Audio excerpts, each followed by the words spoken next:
Muito boa noite a todos. Estamos mais uma vez no santuário de Deus, na presença do Senhor, que nos prometeu estar conosco todos os dias até a consumação dos séculos. Participemos, pois, deste culto na certeza da presença do Senhor conosco, da participação dele nesse culto. É o próprio Espírito Santo de Deus quem nos assiste, quem conduz as nossas orações, quem oferece a Deus o culto que estamos prestando. Então, apesar das nossas falhas, das nossas limitações, o Senhor recebe o nosso culto aperfeiçoado pela obra do Espírito Santo em nós, segundo a vontade de Deus. E neste momento em que nós lemos a palavra de Deus, Deus fala conosco e a nossa oração é que a exposição da palavra de Deus venha da parte de Deus para as nossas necessidades. Amém. Nós vamos ler então Romanos, capítulo 4, do versículo 18 ao 25.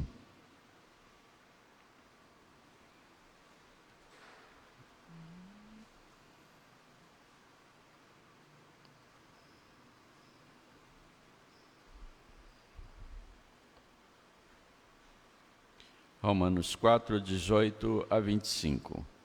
Abraão, esperando contra a esperança, creu, para vir a ser pai de muitas nações, segundo lhe fora dito, assim será a tua descendência. E sem enfraquecer na fé, embora levasse em conta o seu próprio corpo amortecido, sendo já de 100 anos, e a idade avançada de Sara, não duvidou por incredulidade da promessa de Deus, mas pela fé se fortaleceu, dando glória a Deus, estando plenamente convicto de que ele era poderoso para cumprir o que prometera. Pelo que isso lhe foi também imputado para a justiça.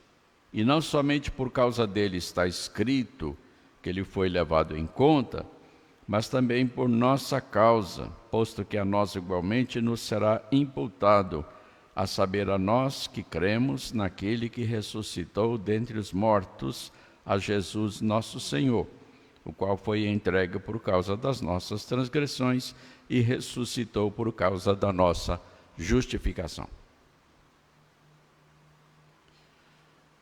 Eu anunciei pela manhã que nós estaremos ouvindo uma série de mensagens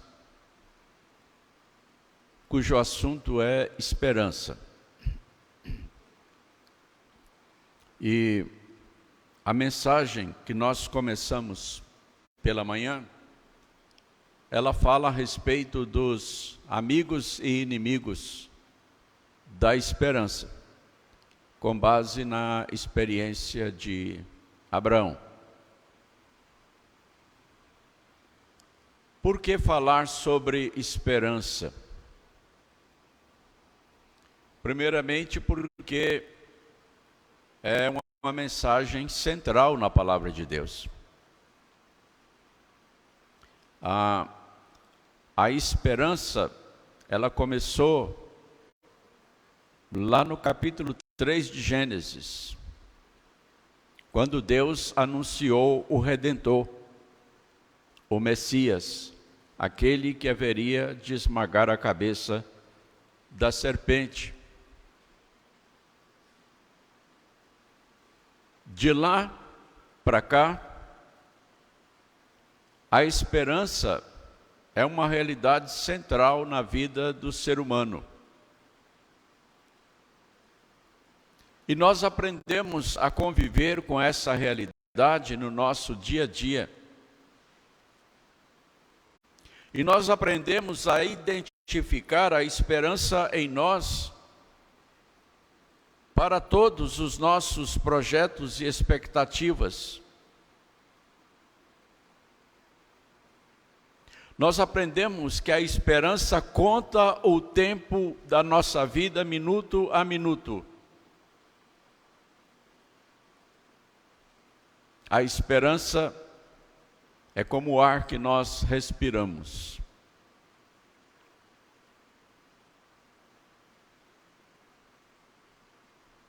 Somos sustentados dia após dia por essa realidade que nos sustenta, nos impulsiona,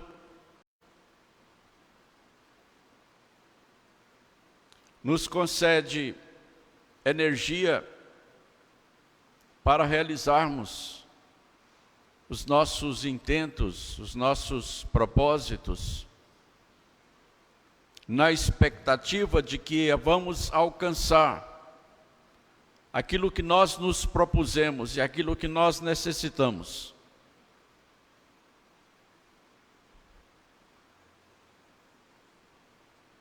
Não há pessoa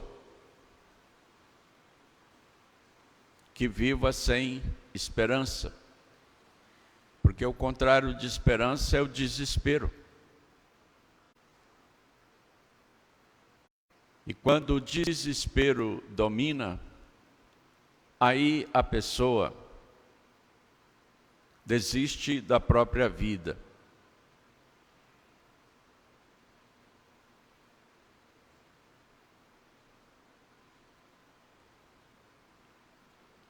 Nós temos a nos rodear no mundo, no nosso viver do dia a dia, muitos acontecimentos que nos lembram de que nós dependemos da esperança. No final do ano passado, estivemos todos muito esperançosos de que houvesse um acontecimento que mudasse o rumo da nossa história política e social. E isso não aconteceu, a nossa esperança foi frustrada. E muitas pessoas se indignaram.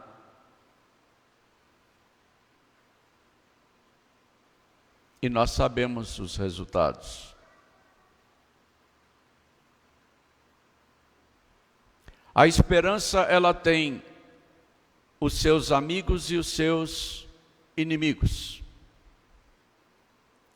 E hoje, pela manhã, nós começamos a falar a respeito dos inimigos, com base na experiência de Abraão. Qual era a esperança? Qual era o objeto da esperança de Abraão? Abraão era um homem riquíssimo. Ele era um líder político, social, religioso. Abraão chegou a travar uma guerra com um exército formado pelos seus próprios empregados. 308 homens escolhidos dentro da sua própria casa, entre os seus empregados, que foram treinados para a guerra, combateram e venceram um exército confederado, composto por várias nações. Venceu pelo poder de Deus. Esse homem era um líder político, esse homem era um líder religioso. Ele era profeta e sacerdote. Onde ele parava, ele erguia um altar ao Deus Todo-Poderoso, que se manifestou a ele.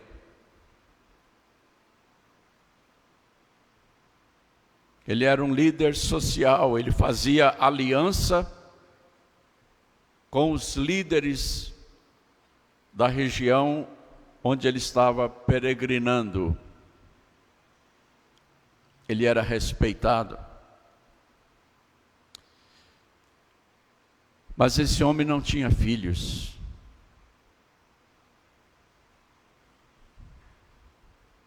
Toda a esperança dele estava colocada na promessa de uma descendência que vinha sendo adiada, aguardada, frustrada por anos a fio.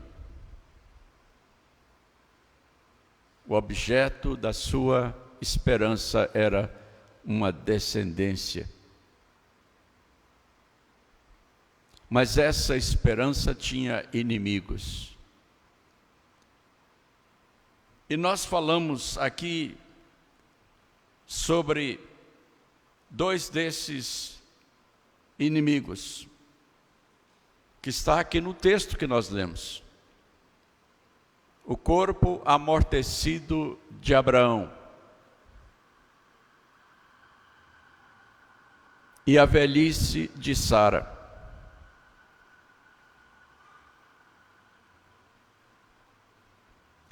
Um outro inimigo era a esterilidade de Sara. Sara era estéril, desde o começo. Nunca pôde ter filhos.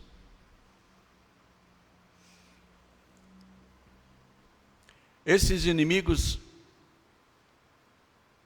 da esperança de Abraão, eles eram humanamente impossíveis de serem vencidos. Abraão chegou aos 99 anos e Sara aos 90, sem filhos.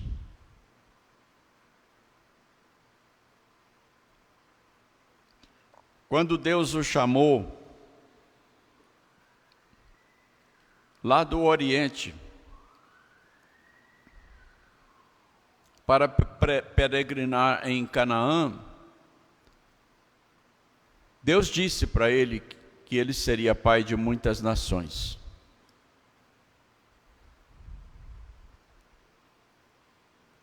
E as pessoas que o conheciam sabiam disto.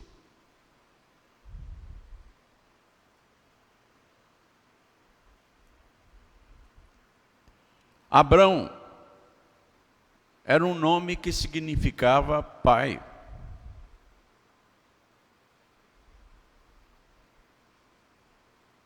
E quando Deus mudou de Abrão para Abraão, foi com a promessa de que ele seria pai de muitas nações, porque Abrão é pai exaltado, Abraão é pai de muitos. Eu fico imaginando os homens daquelas terras que conheciam Abraão, batendo papo uns com os outros, e quando o nome de Abrão ou Abraão entrava na conversa, eu fico imaginando as pessoas contando piadas sobre Abraão. Por causa do nome dele e da condição social dele. Um homem cujo nome significava pai exaltado ou pai de muitos, e que não tinha nada, nenhum filho.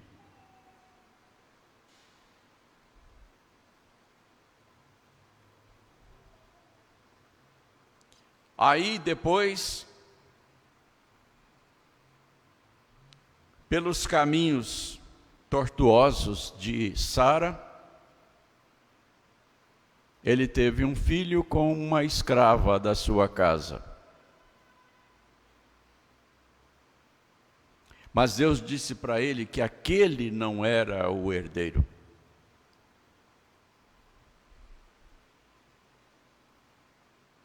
E ele continuou esperando.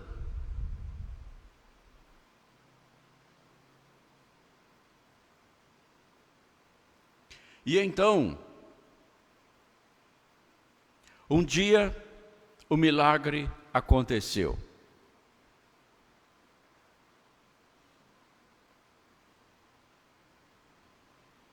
Eu tenho certeza absoluta que Abraão não saberia explicar o que aconteceu, mas o corpo dele sofreu uma transformação. O corpo que estava amortecido reviveu. Abraão não tinha condições de fecundar uma mulher mais.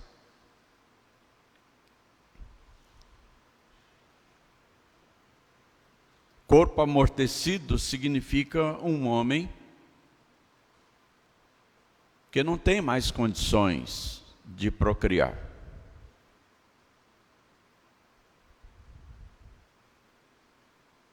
E aqui diz que Abraão, apesar de estar consciente disto, e apesar de estar consciente da velhice de Sara, ele creu. E isso lhe foi imputado para a justiça. E então um dia o seu corpo começa a se revigorar, regenerar, restaurar. E o de Sara também. Houve um rejuvenescimento.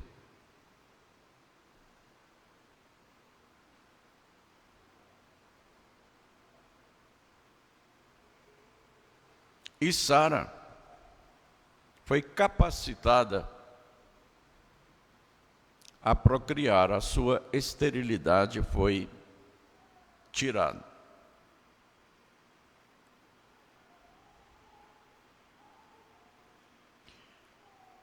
Quais são os inimigos da nossa esperança?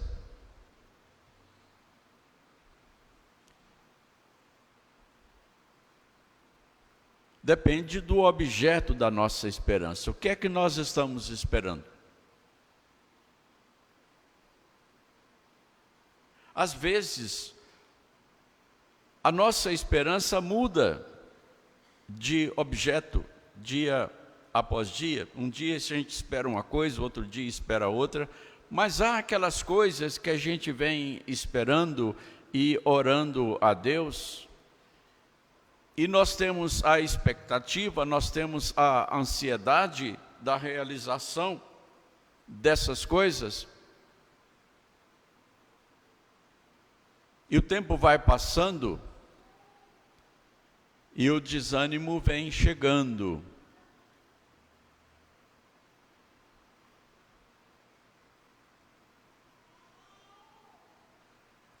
Isaac,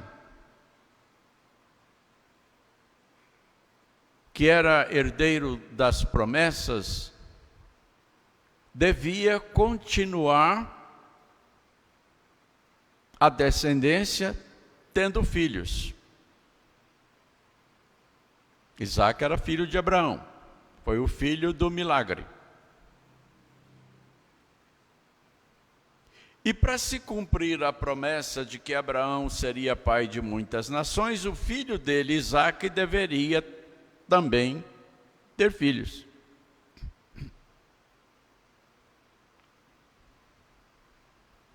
E aí, quando Isaac chegou na idade de casar, Abraão mandou o seu servo administrador buscar uma noiva para Isaac lá em Harã, na terra dos seus parentes. E nós vimos como Deus conduziu essa viagem desse servo de tal maneira que ele foi direto na casa dos parentes de Abraão, onde estava a noiva prometida. Foi uma união feita por Deus. Deus esteve na direção, no controle o tempo todo. E esse servo de Abraão, ele era tão temente a Deus que passo a passo dessa jornada, ele dependia de Deus, falando com Deus em oração. E trouxe a noiva, Isaac casou com ela, e a mulher era estéril. Como é que pode um negócio desse?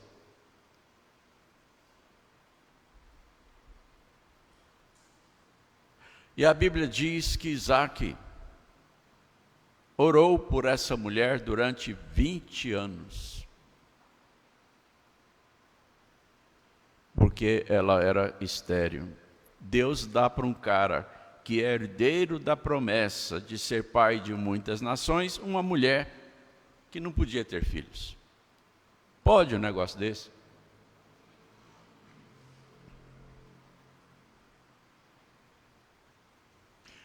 Qual o inimigo da sua esperança?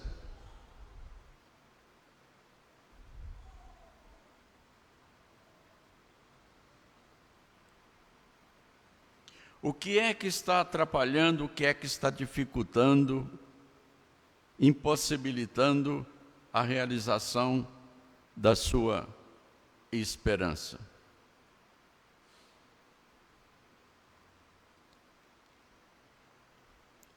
Há um outro inimigo para a nossa esperança, que é a incredulidade.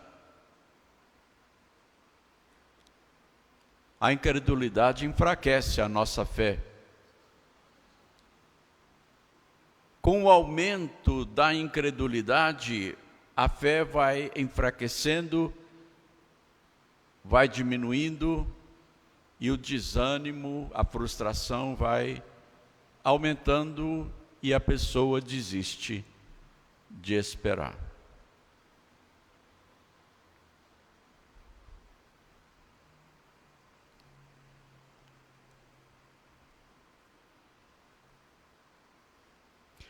Jesus Cristo morreu.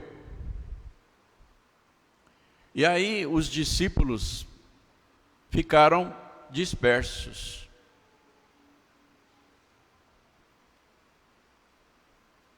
Ficaram entristecidos, ficaram desanimados. Aí um dia Pedro falou para João: eu vou pescar. E João falou: eu vou também.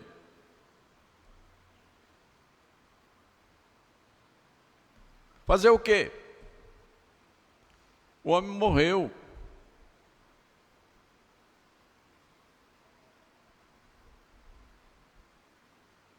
E aí então Jesus aparece vivo.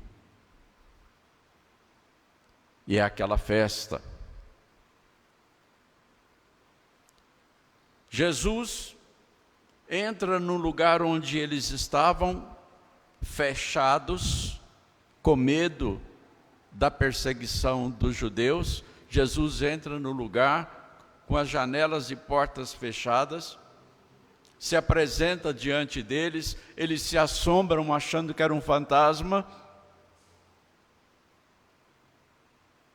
E Jesus então diz: como é que vocês podem pensar que eu sou um fantasma se eu tenho um corpo de carne e osso? Olha, podem pegar, podem tocar, tem alguma coisa de comer? Me dê. E comeu.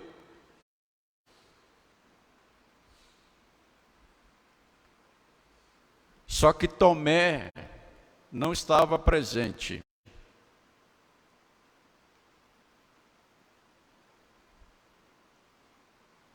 Aí Jesus então depois desaparece do meio deles. E quando eles encontram Tomé e contam que Jesus apareceu, Tomé não acreditou. Incredulidade. O que eles estavam esperando, quando aconteceu, Tomé não acreditou. Porque eles estavam esperando o cumprimento das Escrituras, porque Jesus havia dito para eles várias e várias vezes que ele ia morrer, mas ia ressuscitar. Mas a incredulidade tomou conta. E quando contaram para Tomé, ele disse: eu não creio, se eu não vir, se não colocar a minha mão lá na marca do cravo, eu não vou acreditar. E olha como Deus é paciente, tolerante, bondoso.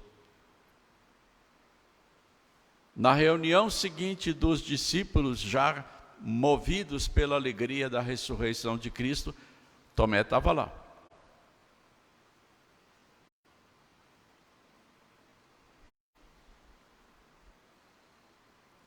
E aí então Jesus aparece de novo, do mesmo jeito. E então ele se volta para Tomé e diz: Tomé, faz o que você falou, vem aqui. Está aqui as minhas mãos, as minhas marcas, pode tocar. Aí a Bíblia diz que Tomé então se ajoelha diante de Jesus e diz: Senhor meu e Deus meu.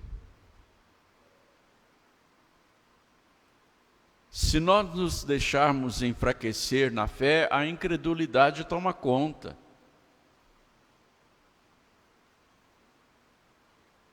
Se nós apresentamos a Deus a nossa esperança, seja ela qual for, tenha ela o objeto que tiver, se nós a entregamos a Deus, ela está nas mãos de quem pode realizá-la.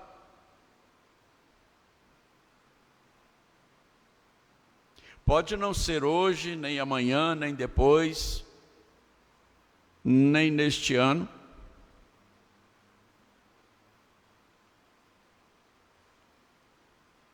Mas aquele que prometeu, que fez a promessa, diz a Bíblia, ele é fiel.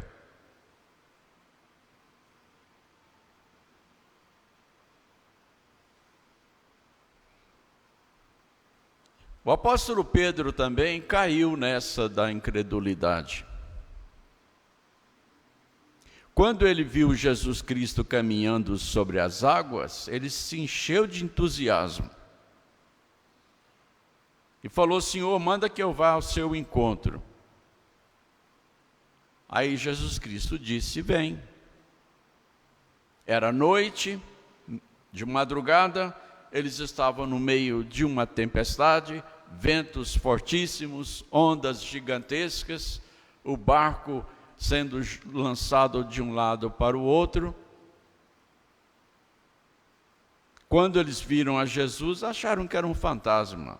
E eu fico imaginando eles gritando de terror, porque eles já estavam angustiados, aflitos, achando que iam morrer naquela tempestade. Aí aparece um sujeito caminhando sobre as águas, eles nunca tinham visto Jesus fazer aquilo, eles gritaram de medo. É um fantasma. Aí Jesus então se apresenta, e Pedro, todo entusiasmado, quer fazer o mesmo que Jesus. Jesus chama. E ele bota o pé para fora do barco e começa a caminhar sobre as águas. Mas aí a coisa estava tão feia que o medo tomou conta. E aí ele começou a afundar e gritou por socorro. E Jesus vai pacientemente, calmamente, tolerantemente, estende a mão, toma Pedro das águas. E aí a Bíblia diz que tudo ficou calmo. Jesus aquietou a tempestade. A Bíblia diz, irmãos, que todas as coisas que foram escritas por nosso ensino.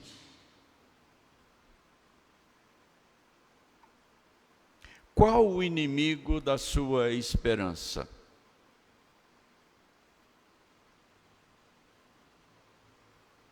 Idade? Condição econômica?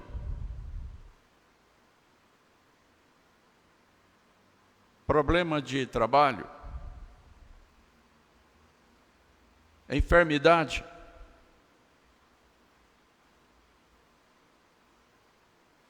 Inimigos da família que não querem que você realize o seu projeto?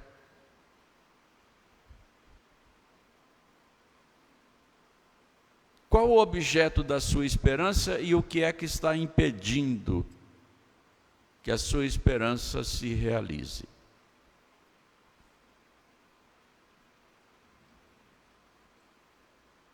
Vou contar mais uma historinha.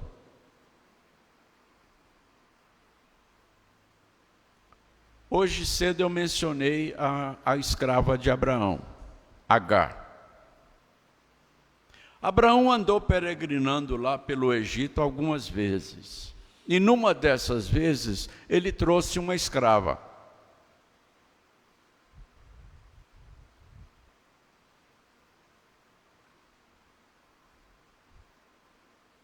Naquela época, em qualquer lugar que a pessoa chegasse numa cidade maior, havia um mercado de escravos.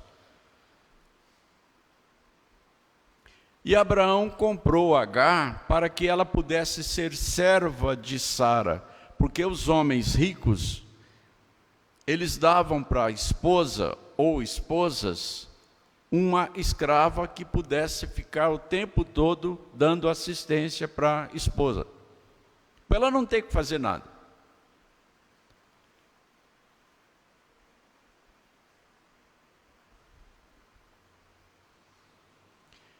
Então Agar passou a ser parte da família.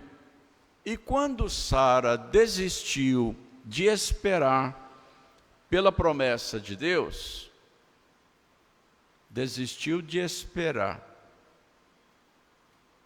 a esperança falhou. Então ela propôs que Abraão gerasse filhos de Agar. Esses filhos seriam filhos de Sara.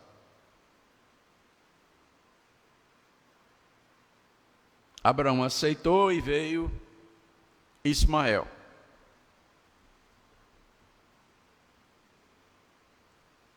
Só que aí Agar começou a zoar com a cabeça de Sara. Eu estou usando aqui a nossa gíria para vocês entenderem que Agar, porque deu um filho a Abraão e Sara não conseguia, ela começou a implicar com Sara, a tirar sarro com a cara de Sara. Aí Sara falou assim: manda essa escrava embora. Abraão mandou.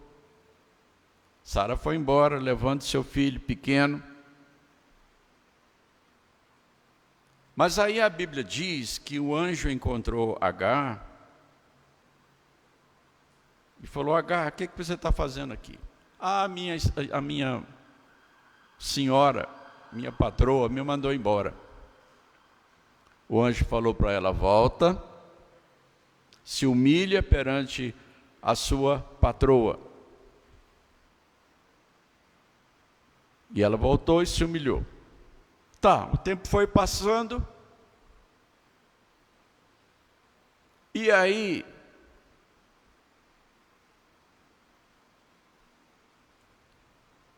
quando Sara teve Isaque, chegando aos 3 anos, que era a época em que se desmamava as crianças, Isaque foi desmamado. E então, a Bíblia diz que Abraão deu uma grande festa.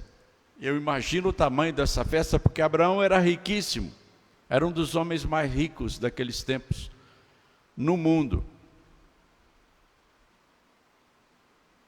Nessa ocasião, Ismael já tinha 14 anos.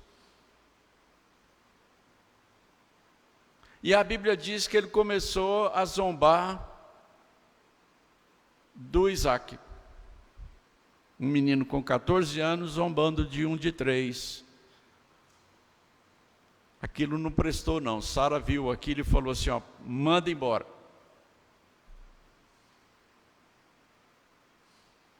Aí Abraão foi diante de Deus: Senhor, e agora? Deus disse: obedece a tua mulher. Aí no dia seguinte Abraão pegou, preparou uns alimentos, umas trouxas de roupa lá, colocou em cima de um animal e despachou Agar com o seu filho adolescente.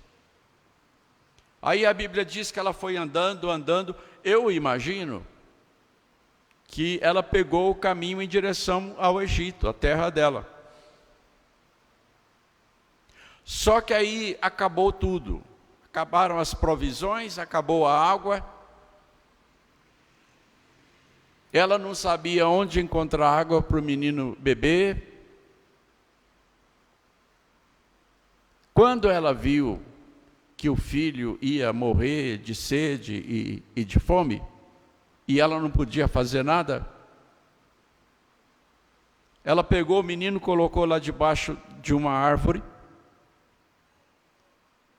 e foi para longe dele para não ver ele morrer.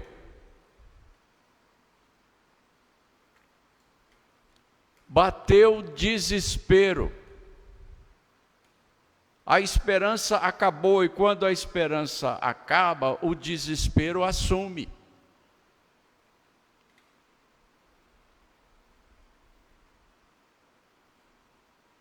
E aí então Deus aparece para Agar e diz: Agar, o que você está fazendo aqui? Ah, aconteceu assim, assim, assado.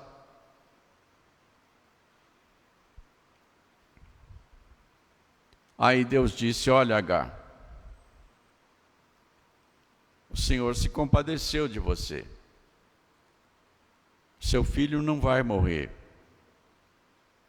Ele vai crescer, ele vai ser um grande líder, ele vai ser pai de muitas nações. Agora, ele vai ser um inimigo do seu povo, do povo dele, do povo de Abraão, que é o pai. Ele vai viver fronteiro aos seus irmãos, ou seja, perante os irmãos, ele vai desafiar os seus irmãos.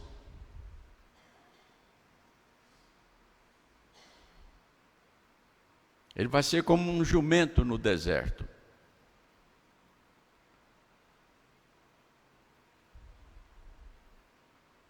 E aí Deus foi lá e abriu uma fonte no deserto para dar água para Agar e o filho, para eles não morrerem.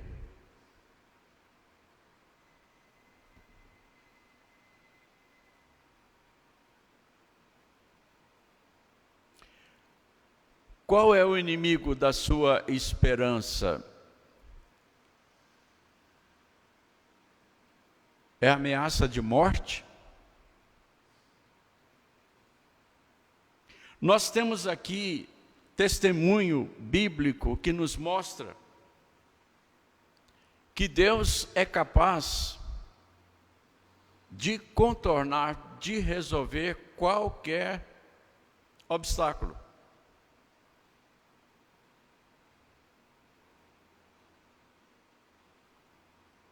Mas nós falamos a respeito dos inimigos da esperança, mas a esperança tem amigos.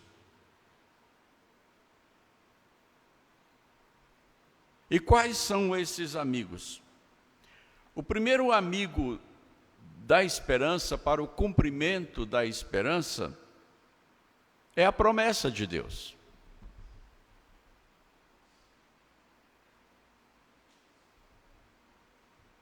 A esperança de Abraão quanto à descendência não podia falhar, porque Deus tinha prometido, e não somente uma vez, mas várias vezes.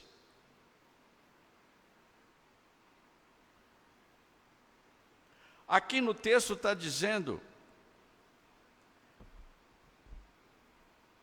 que Abraão, ele creu na promessa de Deus, segundo Deus lhe havia dito.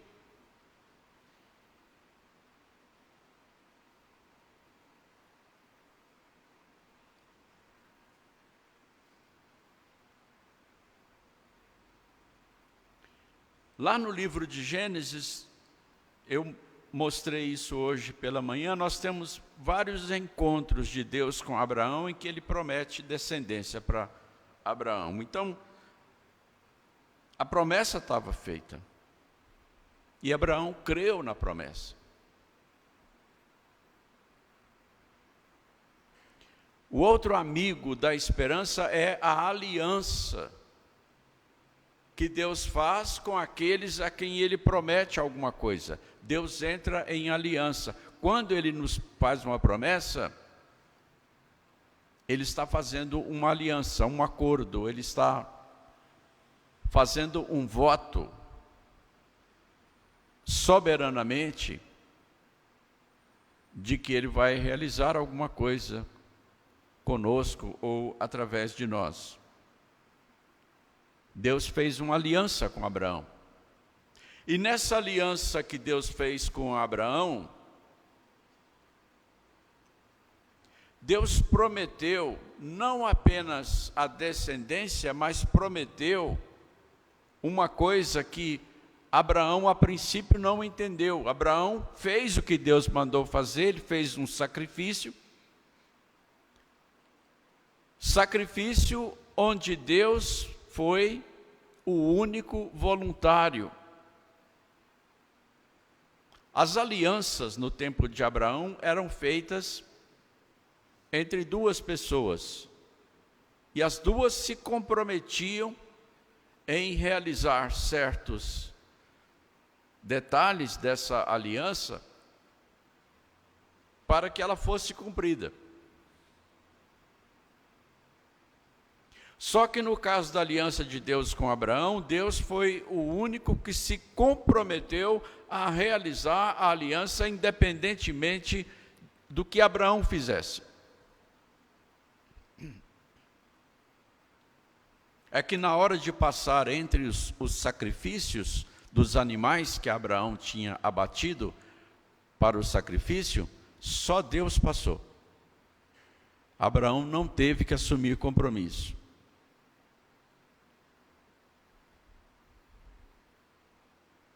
Quando Deus fez a aliança de redenção conosco, lá no Éden, Deus a fez soberanamente, e Ele a cumpriu soberanamente. Nós não tivemos que fazer nada. Nós não tivemos que obedecer à lei. Percebem? A carta aos Romanos e a carta aos Gálatas fala muito a respeito da lei. A lei seria a nossa obrigação de cumprir a nossa parte na aliança da redenção. Só que Deus dispensou a nossa parte. Ele deu a lei, mas na hora de cumprir a lei, nós não tínhamos condições. Então Ele enviou Jesus Cristo para cumprir a lei em nosso lugar.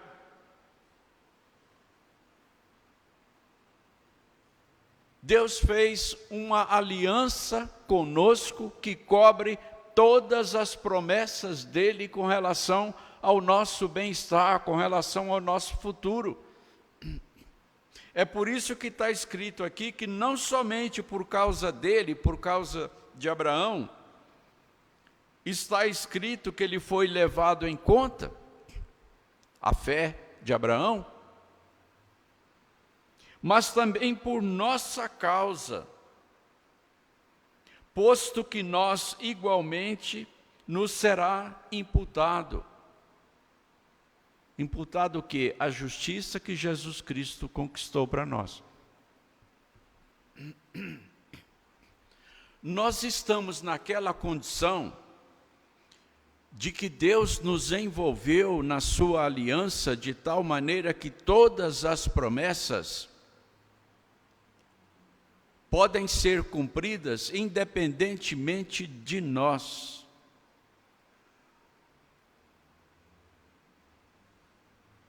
É isso que a Bíblia diz.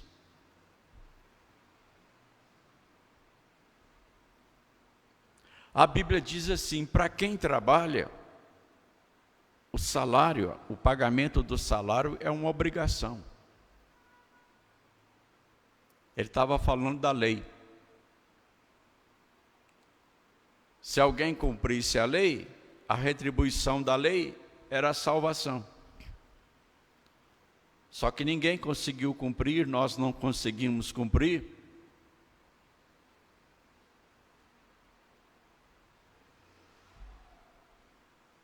Por isso o salário do pecado é a morte, porque não cumpriu a lei, morre. A alma que pecar, essa morrerá. Mas pela aliança de Deus, Jesus Cristo cumpriu a nossa parte. Deus cumpriu a nossa parte em Cristo. Isso nos desobrigou de cumprir a lei, porque Cristo a cumpriu por nós. Então a nossa condição diante de Deus é de quem está justificado do pecado e, portanto, nada pode impedir que Deus cumpra a nossa esperança, porque a nossa esperança é em Deus. Se nós colocamos diante de Deus a nossa esperança, Senhor, faz isso para mim.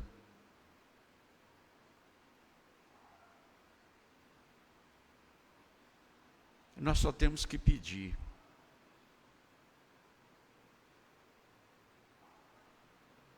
Mas às vezes o tempo enfraquece a nossa fé e nos lança na incredulidade. Mas Deus é fiel. E ao cumprir a sua aliança, e nós estamos envolvidos nela, está escrito aqui,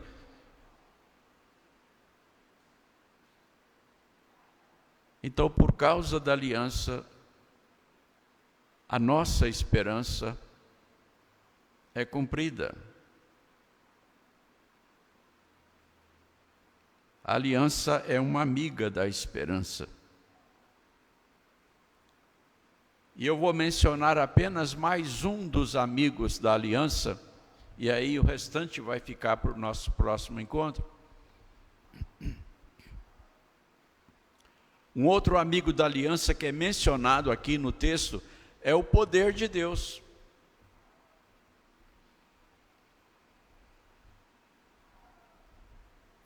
Se a aliança tem inimigos, ela tem amigos, e um dos maiores amigos da promessa, da esperança, é o poder de Deus. Porque não há, nem sobre a terra, nem no céu, nem abaixo da terra, nenhum outro poder que seja igual ao poder de Deus.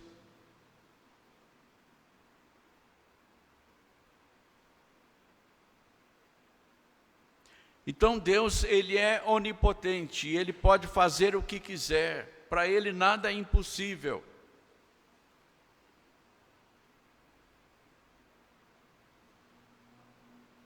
Ele cumpriu a aliança que foi feita lá no Éden, de redenção. E aí o apóstolo Paulo então pega essa promessa lá do Éden e traz para nós e diz: aquele que não poupou ao seu próprio filho, antes por todos nós o entregou, não nos dará graciosamente com ele todas as coisas?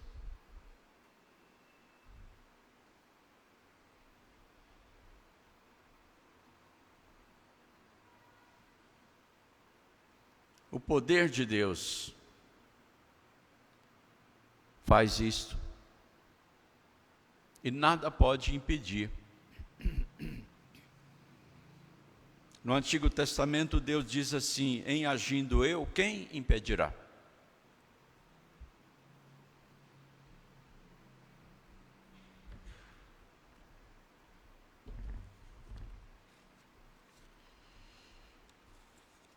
Qual é a sua esperança? E qual é o objeto da sua esperança?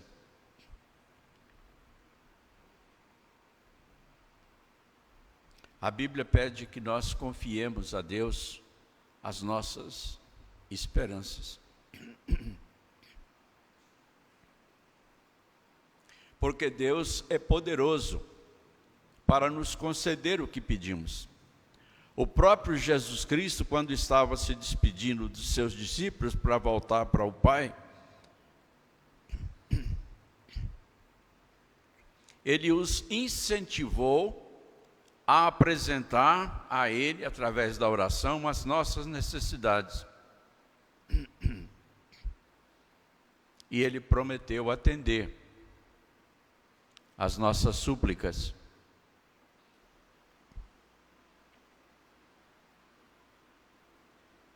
E nós agora estamos diante de Deus e tendo ciência e consciência dessas coisas, vamos rever as nossas esperanças. Se já falamos com Deus a respeito delas, vamos voltar a falar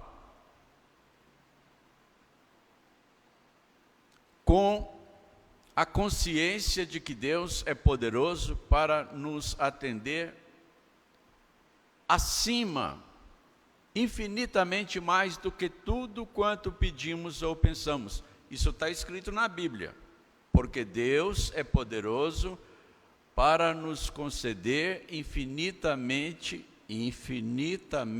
mais do que tudo quanto pedimos ou pensamos, segundo o seu poder que opera eficazmente em nós.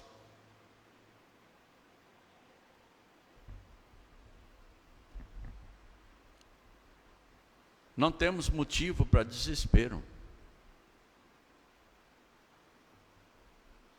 Nós estamos em Deus. Nós fazemos parte da aliança que Deus fez em todos os tempos, particularmente na aliança que Ele fez com Abraão. Nós somos da fé que teve Abraão. Nós pertencemos ao povo da aliança.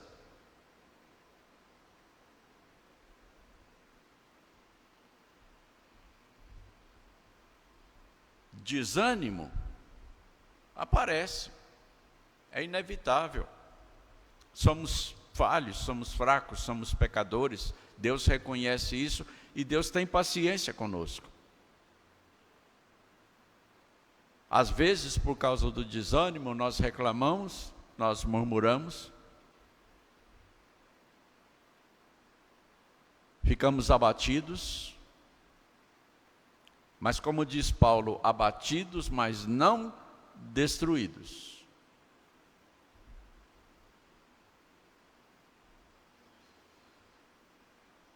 Com relação àqueles que pertencem a Ele, a Bíblia diz que mesmo que a gente caia, Deus é poderoso para nos suster.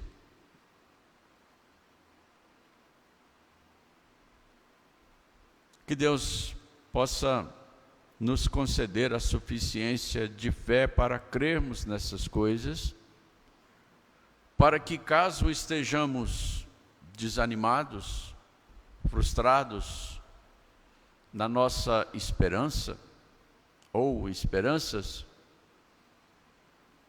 nós possamos restaurar o ânimo, porque Deus é poderoso para isso. E que assim nós possamos viver contentes, viver sem ansiedade, no meio de tudo isso que está acontecendo nos nossos dias.